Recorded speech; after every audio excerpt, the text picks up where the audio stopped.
Hello student, welcome back to our YouTube channel. Student, आज हम 9th class का जो पहला लेसन है हमारे आसपास के जो पदार्थ, तो इसके बारे में हम आज पढ़ेंगे। जो लास्ट लेक्चर था उसमें हमने जो गलनांक है वहाँ तक पढ़ा था, ठीक है। तो इससे पहले का जो लेसन है वो मैंने प्रीवियस जो वीडियोज़ हैं उनमें आपको पढ़ाया था, ठीक है। तो उन वीडियोज़ के लिंक जो है इसके डिस्क्रिप्शन में जो बॉक्स है उसके अंदर आपको मिल जाएंगे, ठीक है। उनको भी आप पहले ज़रूर देखें, ठीक है। तो चलिए आज शुरू करते हैं उससे आगे का लेसन। बर्फ़ का गलनांक 273.15 केल्विन है। गलने की प्रक्रिया यानी ठोस से द्रव अवस्था में परिवर्तन को संगलन भी कहते हैं। क्या कहते हैं? संगलन कहते हैं। जब ठोस द्रव में बदलता है तो ऐसी अभिक्रिया जो होती है संगलन अभिक्रिया कहलाती है। किसी ठोस के गलने की प्रक्रिया में तापमान समान रहता है, ऐसे में ऊष्मीय ऊर्जा कहाँ जाती है? देखो, जब आप पानी को गर्म करो, ठीक है, जब आप पानी को गर्म करते हो तो पानी जब 100 डिग्री सेल्सियस तक गर्म हो जाता है तो 100 डिग्री सेल्सियस क्या है? 273.15 केल्विन के बराबर होता है 100 डिग्री सेल्सियस, ठीक है। तो 100 डिग्री सेल्सियस के ऊपर पानी जो है उबलने लग जाता है। इसका ये उबलने का पॉइंट है, ठीक है। क्वथनांक बोलते हैं इसको हम। 100 डिग्री सेल्सियस जो है ये पानी का क्वथनांक है। तो इस पे क्या होता है कि जैसे 100 डिग्री सेल्सियस पानी जो है पहुँचेगा 100 डिग्री सेल्सियस पानी का तापमान हो जाएगा, तो इससे आगे अगर आप इसको गर्म करते हो तो इसकी भाप बननी शुरू हो जाएगी धीरे धीरे। और आप देखोगे कि अगर इसमें आप थर्मोमीटर एडजस्ट करते हो, लगाते हो, तो उस थर्मोमीटर के अंदर 100 डिग्री सेल्सियस से ऊपर 100 डिग्री सेल्सियस से ऊपर पानी का तापमान नहीं बढ़ेगा, चाहे आप उसको हीट करते रहो। और कब तक नहीं बढ़ेगा? जब तक पूरे पानी की भाप नहीं बन जाती, ठीक है। तो जो ये हीट है, जो हम एक्स्ट्रा हीट दे रहे हैं पानी को उबालने में, ये कहाँ जा रही है? ठीक है, क्वेश्चन ये उठता है। तो ये हीट जो होती है इसको गुप्त ऊष्मा कहते हैं हम। गलने के प्रयोग की प्रक्रिया के दौरान आपने ध्यान दिया होगा कि गलनांक पर पहुंचने के बाद जब तक संपूर्ण बर्फ़ पिघल नहीं जाती तापमान नहीं बदलता। बीकर को ऊष्मा प्रदान करने के बावजूद भी ऐसा ही होता है। कणों के पारस्परिक आकर्षण को बल को वशीभूत करके पदार्थ को की अवस्था को बदलने में इस ऊष्मा का प्रयोग होता है। यानी जो पदार्थ के कणों के बीच में जो बल लगता है उसको काबू में करने के लिए इस ऊष्मा का प्रयोग किया जाता है, उसको तोड़ने में, उस बल को कमज़ोर करने में। चूँकि तापमान में बिना किसी तरह की वृद्धि दर्शाए इस ऊष्मीय ऊर्जा को बर्फ अवशोषित कर लेती है। यह माना जाता है कि यह बीकर में ली गई सामग्री में छुपी रहती है, जिसे गुप्त ऊष्मा कहते हैं। यहाँ गुप्त ऊष्मा, गुप्त का अभिप्राय छुपी हुई से है। वायुमंडलीय दाब पर 1 किलोग्राम ठोस को उसके गलनांक पर द्रव में बदलने के लिए जितनी ऊष्मीय ऊर्जा की आवश्यकता होती है उसे संगलन की प्रसुप्त ऊष्मा कहते हैं, ठीक है। तो संगलन की प्रसुप्त ऊष्मा क्या होगी? 1 किलोग्राम ठोस को द्रव में बदलने के लिए उपभुक्त जो प्रयुक्त ऊष्मा है उसको हम क्या कहते हैं? संगलन की प्रसुप्त ऊष्मा कहेंगे। अर्थात 0 डिग्री सेल्सियस 273 केल्विन पर जलों के कणों की ऊर्जा उसी तापमान पर बर्फ के कणों की ऊर्जा में से अधिक होती है। यानी अगर हम यूँ कहें कि 0 डिग्री सेल्सियस का पानी है और 0 डिग्री सेल्सियस की ही बर्फ़ है, तो इसने बताया कि जो 0 डिग्री सेल्सियस का जो पानी है ना, वाटर, उसकी हीट या ऊष्मा ज़्यादा होगी, इसमें एनर्जी ज़्यादा होगी, ऊर्जा ज़्यादा होगी, ठीक है। जब हम जल में ऊष्मीय ऊर्जा देते हैं तो कण अत्यधिक तेज़ी से गति करते हैं। एक निश्चित तापमान पर पहुंचकर कणों में इतनी ऊर्जा आ जाती है कि वे परस्पर आकर्षण बल को तोड़कर स्वतंत्र हो जाते हैं। वायुमंडलीय दाब पर वह तापमान जिस पर द्रव उबलने लगता है उसे क्वथनांक कहते हैं। तो ये क्वथनांक मैंने पहले बताया था कि जिस तापमान पर कोई वस्तु या कोई भी चीज़ है वो उबलने लग जाती है तो उस तापमान को हम उस वस्तु का क्वथनांक कहेंगे, बॉइलिंग पॉइंट कहेंगे। क्वथनांक समष्टि गुण है। द्रव के सभी कणों को इतनी ऊर्जा मिल जाती कि वे वाष्प में बदल जाते हैं। जल के लिए यह तापमान 373 केल्विन यानी 100 डिग्री सेल्सियस। 100 डिग्री सेल्सियस किसके बराबर होता है? 273 जमा 100, 373 केल्विन के बराबर होगा। क्या आप वाष्पीकरण की गुप्त ऊष्मा को परिभाषित कर सकते हैं? इसे उसी तरह परिभाषित कीजिए जैसे हमने संघनन की प्रसुप्त ऊष्मा को परिभाषित किया था। 373 केल्विन यानी 100 डिग्री सेल्सियस तापमान पर भाप अर्थात वाष्प के कणों में उसी तापमान पर पानी के कणों की अपेक्षा अधिक ऊर्जा होती है। ऐसा इसलिए है क्योंकि भाप के कणों ने वाष्पीकरण की गुप्त ऊष्मा के रूप में अत्यधिक ऊर्जा अवशोषित कर ली है। तो यहाँ चित्र में दिखाया गया है कि ठोस अवस्था में अगर ऊष्मा सप्लाई करेंगे, ऊष्मा देंगे तो क्या हो जाएगा? द्रव अवस्था में बदल जाएगी। और द्रव अवस्था को अगर हम द्रवित जो चीज़ है, द्रव अवस्था में जो वस्तु है उसको गर्म करेंगे तो गैसीय अवस्था में बदल जाएगी। इसका उल्टा क्या होगा? जब हम गैसीय अवस्था को शीतल करेंगे, ठंडा करेंगे तो ये द्रव बन जाएगी। द्रव को और ठंडा करेंगे तो ये ठोस बन जाएगी। जैसे पानी का उदाहरण ले सकते हैं आप।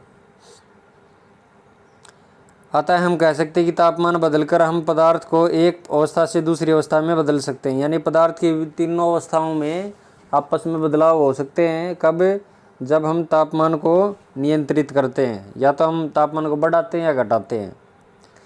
हमने सीखा कि गर्म करने पर पदार्थ की अवस्था बदल जाती है। गर्म होने पर यह ठोस से द्रव और द्रव से गैस बन जाते हैं। लेकिन कुछ पदार्थ ऐसे हैं जो द्रव अवस्था में परिवर्तित हुए बिना ही ठोस अवस्था से सीधे गैस में बदल जाते हैं और वाष्प ठोस में बदल जाते हैं। तो आपने देखा होगा कि आपकी मम्मी जो है, कपड़े अगर उनको रखने हैं किसी बॉक्स के अंदर तो क्या करती है? कपूर की गोलियां डालती है उसके अंदर, नेफ्थलीन जो पील होती हैं वो डालती हैं। और अगर उसको 5-6 महीने आप उन कपड़ों को निकाल के देखोगे तो जो कपूर की जो गोलियां हैं वो पूरी तरह से गायब हो चुकी होती हैं। ठीक है, तो नेफ्थलीन जो है, जो कपूर की गोलियां हैं, वो सीधे ठोस से किस में बदल गई? गैस में बदल गई, वेपर बन के उड़ गई, गैस बन के उड़ गई वो। ठीक है, तो ये जो प्रक्रम है इसको हम आगे बोलेंगे सब्लिमेशन। ठीक है, उदरोपातन बोलते हैं इसको हम। क्रियाकलाप 1.13। थोड़ा सा कपूर या अमोनियम क्लोराइड लें और इसे चूर्ण करके चीनी की प्याली यानी चाइना डिश में डाल दें। एक कीप को उल्टा करके इस प्याली के ऊपर रख दें। कीप के एक सिरे पर रुई का टुकड़ा रख दें जैसा कि चित्र 1.7 में दर्शाया गया है।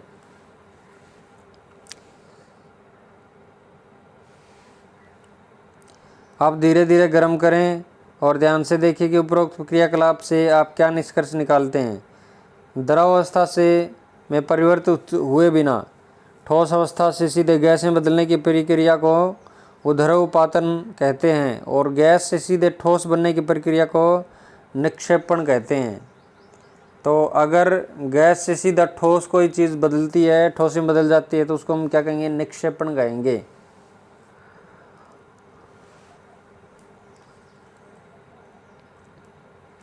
दाब परिवर्तन का प्रभाव। तो पदार्थों की प्रकृति पर, पदार्थों की अवस्थाओं पर दाब में जब परिवर्तन किया जाता है तो किस तरह का प्रभाव उन पर पड़ता है।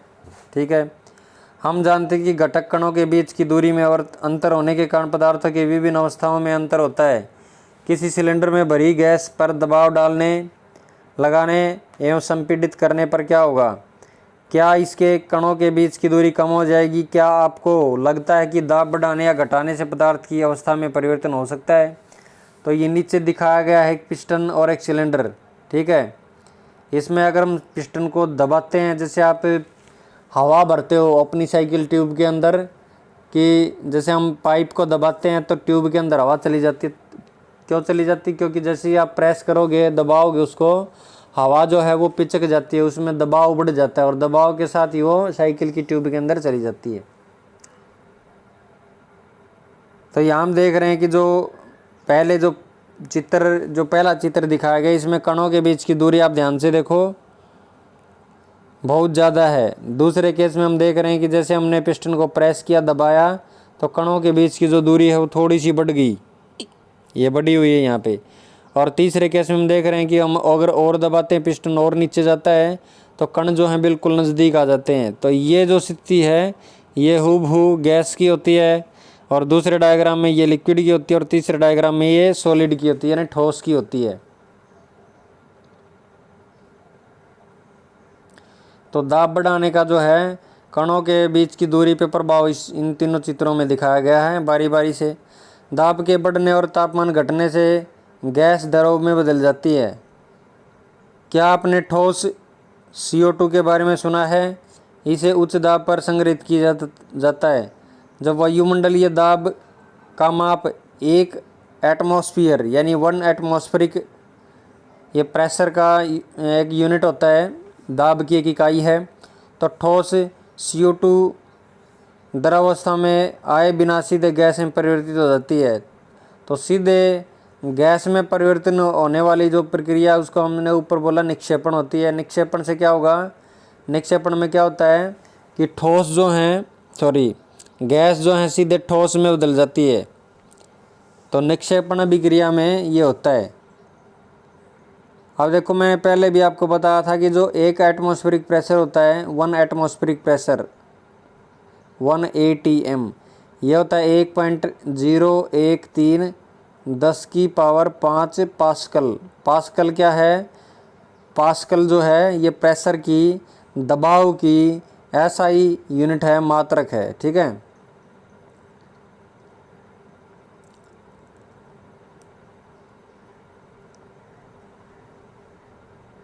यही कारण है कि ठोस कार्बन डाइऑक्साइड को शुष्क बर्फ भी कहा जाता है। तो ठोस कार्बन डाइऑक्साइड को क्या कहेंगे? शुष्क बर्फ कहेंगे, सूखी बर्फ। इस तरह से हम कह सकते हैं कि पदार्थ की अवस्थाएं यानी ठोस, द्रव्य और गैस दाब और तापमान के द्वारा तय होती हैं। तो किसी भी पदार्थ की अवस्था जो है उसके दबाव और उसके तापमान पर निर्भर करती है। वो ठोस भी हो सकता है, वो गैस भी हो सकता है, द्रव्य भी हो सकता है। तो ये चित्र में दिखाया गया है, इनमें इंटर रिलेशन क्या है, ठीक है। ठोस को जब हम द्रव में बदलते हैं तो क्रिया कौन सी होती है? संगलन। और जब द्रव जो है वो ठोस में बदलता है तो इसको हम बोलते हैं जमना, ठीक है, फ्रीजिंग।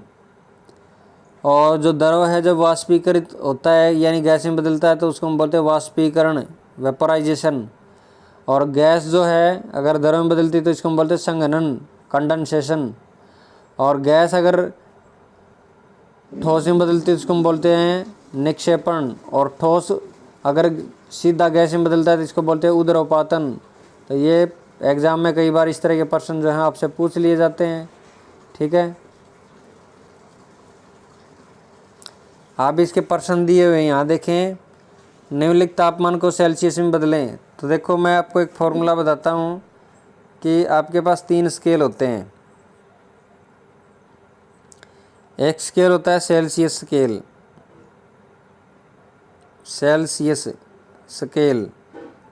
ठीक है। सेल्सियस स्केल को बताया था सेल्सियस ने, ठीक है।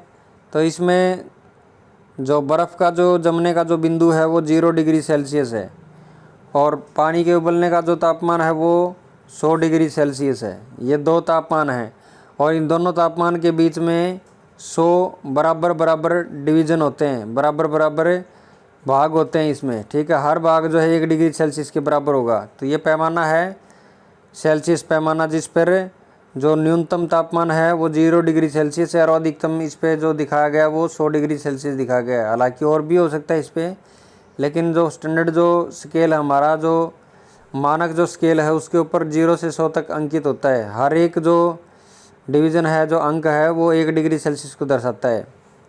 उसके बाद हम सेल्सियस स्केल की बात केल्विन स्केल की बात करें तो केल्विन स्केल के अंदर क्या होता है, केल्विन स्केल में जो बर्फ़ के जमने का तापमान होता है वो 273 केल्विन होता है। कितना होता है? 273 केल्विन। ठीक है। तो इसमें पानी के उबलने का जो तापमान होता है वो 373 केल्विन होते हैं, 100 केल्विन और ज़्यादा। तो 273 से लेके 373 तक ये तापमान की रेंज होती है। इसमें हर टुकड़ा जो है, हर डिवीज़न यानी 100 डिवीज़न होते हैं, इसमें 100 इसके भाग होते हैं। हर भाग जो है 1 केल्विन को दर्शाता है। ठीक है। और तीसरा जो स्केल हमारा फ़ारेनहाइट स्केल है। कौन सा स्केल है? Fahrenheit scale.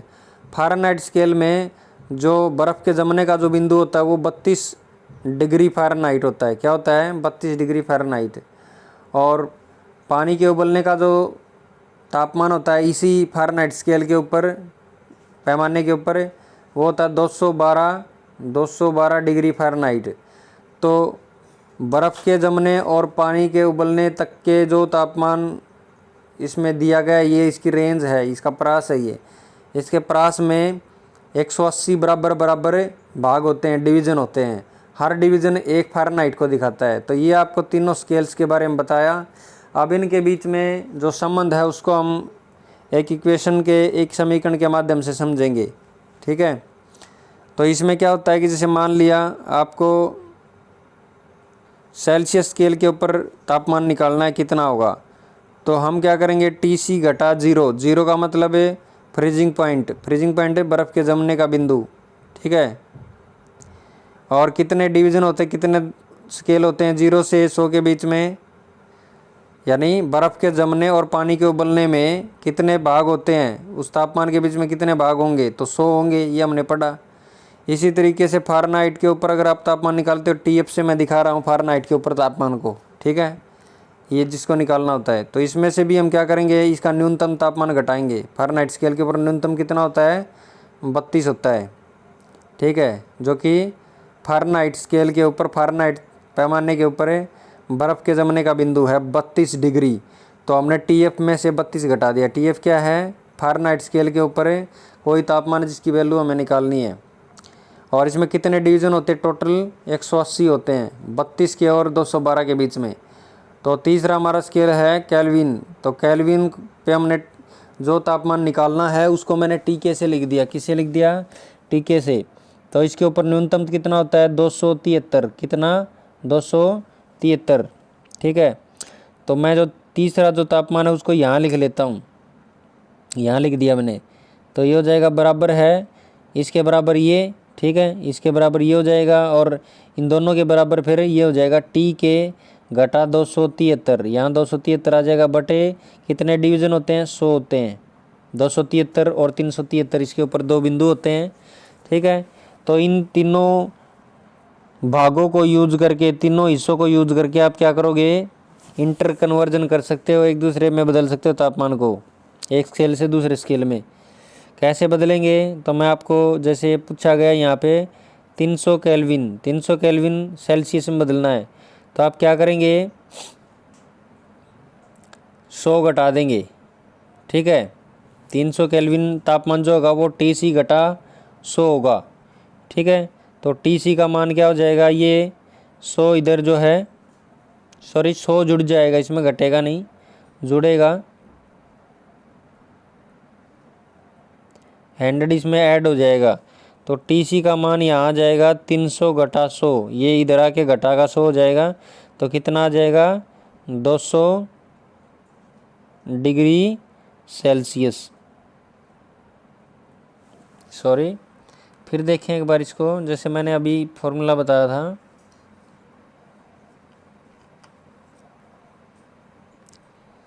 जो फॉर्मूला बताया था वो आपको ये बताया था, TC घटा 0 बटे 100 बराबर है TK घटा 273 बटे 100। तो 100 से 100 कट जाएगा, वो पहला और दूसरा तीसरा भाग हमने लिया है। यहाँ पे आपको TK जो है, TK वो कितना दिया हुआ है, 300 केल्विन दिया हुआ है। ठीक है। तो TK का मान इसमें रखेंगे, TK का मान रखेंगे तो आपको मिल जाएगा ये 300 घटा 273, ठीक है। 300 दिया है ना यहाँ पे, ये 300 दे रखा है। इसको हम 100 से भाग करेंगे, बराबर है TC घटा 0/100। 100 से 100 कट गया, जैसे कि मैंने पहले बताया था। तो TC का मान कितना आ गया, 73 आ गया। 300 में से 273 घटाएं तो कितना बच गया, 73 आ गया। 73 डिग्री सेल्सियस बराबर है 300 केल्विन। तो यह आ गया 300 केल्विन किसके बराबर होगा, 73 डिग्री सेल्सियस के बराबर।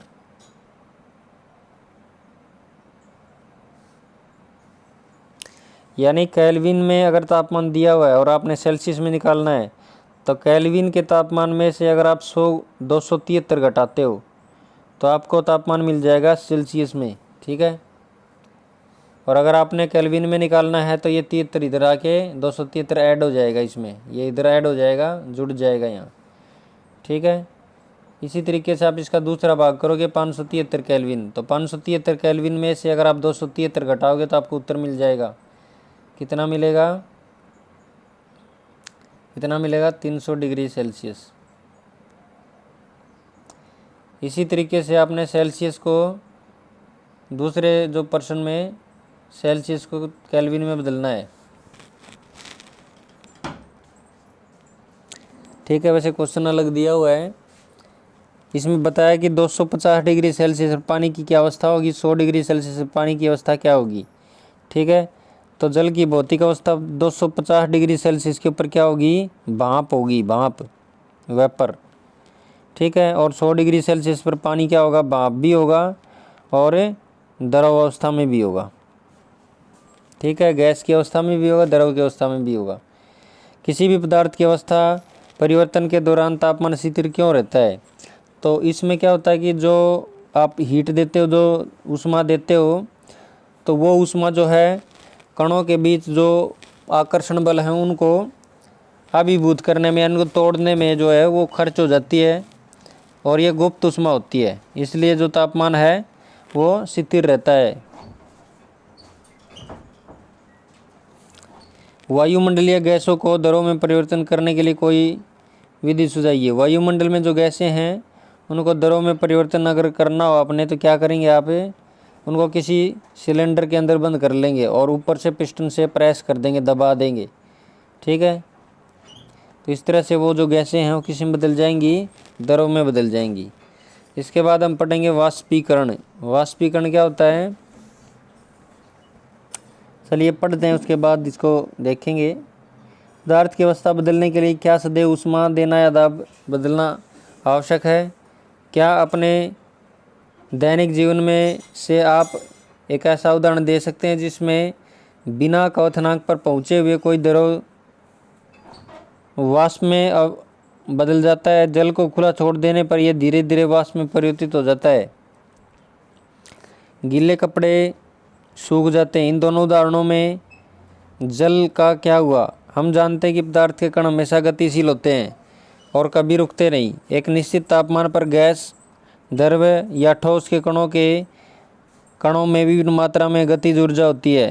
द्रवों में सतह पर स्थित कणों के कुछ अंशों में इतनी गतिज ऊर्जा होती है कि वे दूसरे कणों के आकर्षण बल से मुक्त हो जाते हैं।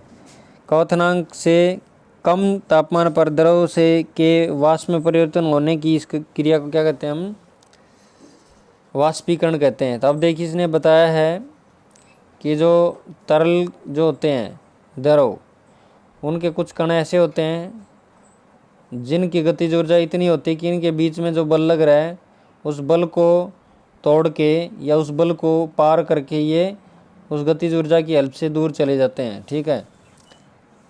तो इस प्रक्रिया में क्या होता है, वाष्पीकरण में क्या होता है कि किसी पदार्थ को उसके क्वथनांक से नीचे तापमान पे रखा जाता है। तो ऐसे तापमान पे भी वो क्या हो जाता है, वाष्पीकृत हो जाता है, भाप बन के उड़ जाता है। वाष्पीकरण को प्रभावित करने वाले कारक। तो ऐसे कौन कौन से कारक हैं जिनसे वाष्पीकरण प्रभावित होता है, तो ये हम पढ़ेंगे। एक क्रियाकलाप के माध्यम से इसे समझते हैं। क्रियाकलाप 1.14। एक परखनली में 5 ml जल लें, इसे खिड़की के पास या खंभे के नीचे रख दें। खुली रखी चीनी मिट्टी की प्याली में 5 ml जल रखकर उसे खिड़की के पास या पंखे के नीचे रख दें। खुली चीनी मिट्टी की प्याली में 5 ml जल रखकर उसे अपनी कक्षा की किसी अलमारी के अंदर रख दें। कमरे का तापमान नोट करें। इन सभी परिस्थितियों में वाष्पीकरण में लगे समय या दिन को नोट करें। बारिश के दिन भी इन क्रियाकलापों को करके अपने प्रेक्षण लिखें। वाष्पीकरण के निम्नलिखित तथ्यों के बारे में आप क्या अनुमान लगा सकते हैं? वाष्पीकरण का प्रभाव सतह का क्षेत्र या वायु की चाल। तो वाष्पीकरण जो होता है इसमें इसने बताया कि जो तापमान का प्रभाव है और जिस सतह से वाष्पीकरण होगा उस सतह का क्षेत्रफल, ठीक है, और वायु की चाल, इन तीनों का आपने प्रेक्षण करना है।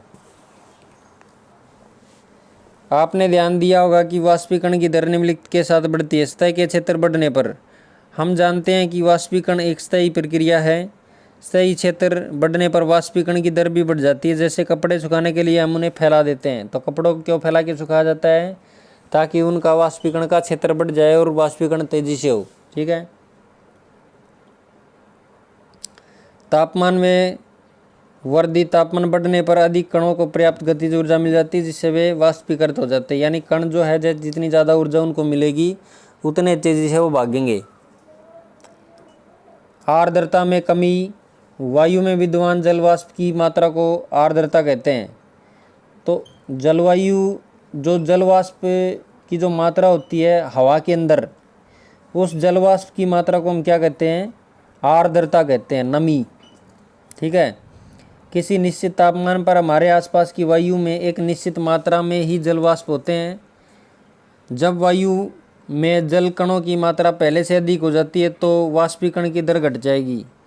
तो जब पानी की मात्रा वायुमंडल में ज़्यादा हो जाती है, नमी की मात्रा ज़्यादा हो जाती है, जैसे हम देखते हैं कि बरसात के मौसम में कपड़े जो हैं बहुत कम सूखते हैं, ठीक है, या सर्दी के मौसम में भी कपड़े जो हैं कम सूखते हैं। उसका कारण क्या है कि वायु में नमी की मात्रा ज़्यादा हो जाती है और उससे क्या होगा, जो वाष्पीकरण की दर है वो कम हो जाएगी। वायु की गति में वृद्धि, हम जानते हैं कि तेज वायु में कपड़े जल्दी सूख जाते हैं। वायु के तेज होने से जल वाष्प के कण वायु के साथ उड़ जाते हैं जिससे आसपास के जल वाष्प की मात्रा घट जाती है। वाष्पीकरण के कारण शीतलता कैसे होती है? तो वाष्पीकरण जो है शीतलता का कारण भी बनता है। मटके का एग्जाम्पल इसमें लेंगे हम। खुले हुए बर्तन में रखे द्रव में निरंतर वाष्पीकरण होता है। वाष्पीकरण के दौरान कम हुई ऊर्जा को पुनः प्राप्त करने के लिए द्रव के कण अपने आसपास से ऊर्जा अवशोषित कर लेते हैं। इस तरह आसपास से ऊर्जा के अवशोषित होने के कारण शीतलता हो जाती है। जब आप एसीटोन या नाखूनों को पॉलिश हटाने वाले द्रव को अपनी हथेली पर गिराते हैं तो क्या होता है? इसके कण आपकी हथेली या उसके आसपास से ऊर्जा प्राप्त कर लेते हैं और वाष्पीकृत हो जाते हैं जिससे हथेली पर शीतलता महसूस होती है। ऐसा ही कुछ एग्जाम्पल हम देखते हैं कि जब पेट्रोल या कोई ऐसा मटेरियल आपके हाथ के ऊपर गिर जाता है जो उड़ जाए, तो उस केस में भी ऐसा होता है। तेज़ धूप वाले दिन, गर्म दिन के बाद अपनी छत या खुले स्थान पर जल छिड़कते हैं क्योंकि जल के वाष्पीकरण की गुप्त ऊष्मा गर्म सतह को शीतल बनाती है। क्या आप वाष्पीकरण के कारण शीतल होने के और उदाहरण दे सकते हैं? गर्मियों में हमें सूती कपड़े क्यों पहनने चाहिए? शारीरिक प्रक्रिया के कारण गर्मियों में हमें ज़्यादा पसीना आता है जिससे हम शीतलता मिलती है।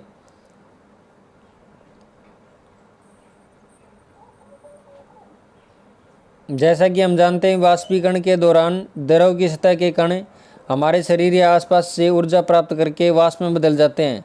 वाष्पीकरण की प्रसुप्त ऊष्मा के बराबर उसमें ऊर्जा हमारे शरीर से अवशोषित हो जाती है जिससे शरीर शीतल हो जाता है। चूँकि सूती कपड़ों में जल का अवशोषण अधिक होता है इसलिए हमारा पसीना इसमें अवशोषित होकर वायुमंडल में आसानी से वाष्पीकृत हो जाता है। तो सूती कपड़े गर्मियों के में हम क्यों पहनते हैं, इसका जवाब आई थिंक आपको मिल गया होगा। ठीक है, फिर भी अगर आपको समझ में नहीं आई हो बात तो आप पूछे कमेंट सेक्शन में। बर्फीले जल से भरे गिलास की भारी सतह पर जल की बूंदें क्यों नजर आती है? तो जब हम किसी गिलास के अंदर बर्फ़ डाल लेते हैं तो उसके बाहर कुछ पानी की छोटी छोटी बूंदें आपको नज़र आती हैं, उनको हम तुषार बोलते हैं। क्या बोलते हैं? तुषार। तो वो क्यों नज़र आते हैं? किसी बर्तन में हम बर्फीला जल रखते हैं, जल्दी ही बर्तन की बाहरी सतह पर हमें जल की बूंदें नज़र आने लगती हैं। वायुमंडल में उपस्थित जलवाष्प की ऊर्जा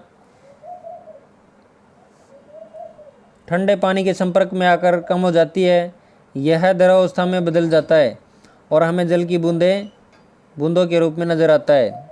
तो बच्चों एक पैराग्राफ ये बचा हुआ है, इसमें हम देखेंगे, इसे भी जानें। तो ये कुछ एक्स्ट्रा इन्फॉर्मेशन आपको दी है। आप वैज्ञानिक पदार्थ की 5 अवस्थाओं की चर्चा कर रहे हैं। बोस आइंस्टीन, कंडेंसेट, ठोस, द्रव, गैस और प्लाज्मा।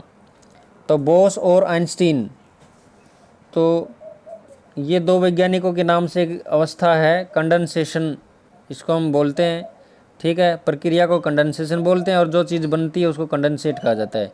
और प्लाज्मा जो है एक ऐसी अवस्था है जिसमें परमाणु नहीं होते, परमाणु जो हैं उनका कोई अस्तित्व नहीं होता इसके अंदर। प्लाज्मा इस अवस्था में कण अत्यधिक ऊर्जा वाले और अधिक उत्तेजित होते हैं। ये कण आयनीकृत गैस के रूप में होते हैं।